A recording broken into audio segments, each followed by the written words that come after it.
These are 6 of the MCAs who made it through, and I want to again say this was not an easy thing. For those of us in Jubilee, we encountered something that we never thought would ever encounter, and we hope it will never again happen to this country. If the rigging that we experienced is ever repeated in this country, we will lose this country. We have the peace that we have today, and we must thank our President, Uhuru. The peace that we have, it is what they started together with Raila Amolo Odinga back in 2017 when they had the handshake. I want to say it again, the kind of rigging that we went through has nothing to do with anything that was complained about 2007, 2013, 2017, even for those who are there back in 1988. And it is very, very important for us as a country to know that even after the dust has settled, we must address this issue. I want to say it again.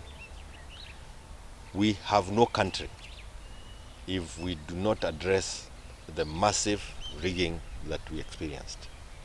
Rigging that might be difficult for members of the county assembly, even members of parliament who lost, to prove it in a court of law.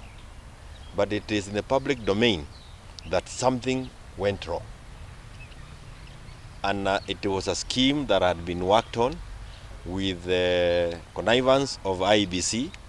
The commissioners certainly were in it, I can tell you, the returning officers, the POs, and it went all the way to the clerks. And we can even now confirm that even our security agents were recruited in this scheme. Those you may again not be able to prove it in a court of law. But as I was coming, I received a call from somebody from Kisii, a young man, and he said, Kenyans this side are angry. They don't even want to discuss the outcome of the general elections that we had. But we thank God that we have a country. And this is the way our leaders were guided by God to ensure that there was that handshake. If it wasn't for the handshake, we would be in pieces as a country.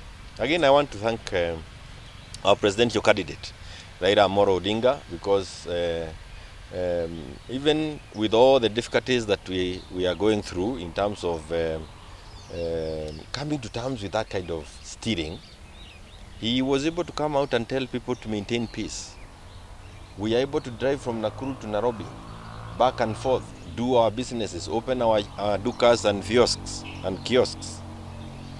Kwa sababu yeye aliona ya kwamba ni vizuri kusema watu watulie, tuone yale ambayo tutaweza kufanya kotini. So we want to take this opportunity as members of Jubilee Party from Nakuru to again thank our leader, our presidential candidate, Raila Amolo Odinga, for that leadership that he gave. We were a little worried when I saw the church going to bombers. Not that they should not have gone there, but when you are invited to a place as a church leader, you have to be very careful of what comes out of your mouth. When the leader of the Anglican Church said that we thank God because we have gotten our nation back, you wonder, what does that mean? Where was the nation? With the devil? I mean, it's a statement that you'd have to explain, and it's really worrying for us that it coming from a leader of or a head of a church that we respect in this country. We, like you all know, we are petitioning, and the petition will be filed when our legal team advises how and where. Those are issues that I want to leave to our legal team, but this is an issue that we will take it all the way. You have seen that every person in this country is struggling to add up the numbers that were given by IEBC. It is an embarrassment that IEBC can leave all of us with mathematics to do. Everybody is coming up with his own formula because they lacked clarity.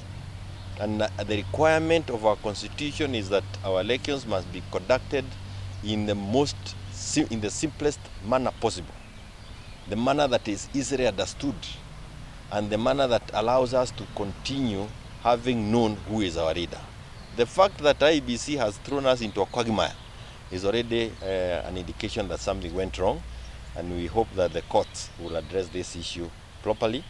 We need them to ensure that we carry on. In any case, we expect that when the courts cause off this thing or cause some people to order, because that is what we expect as Azimio, those who may be seen like they are celebrating will also have the decorum.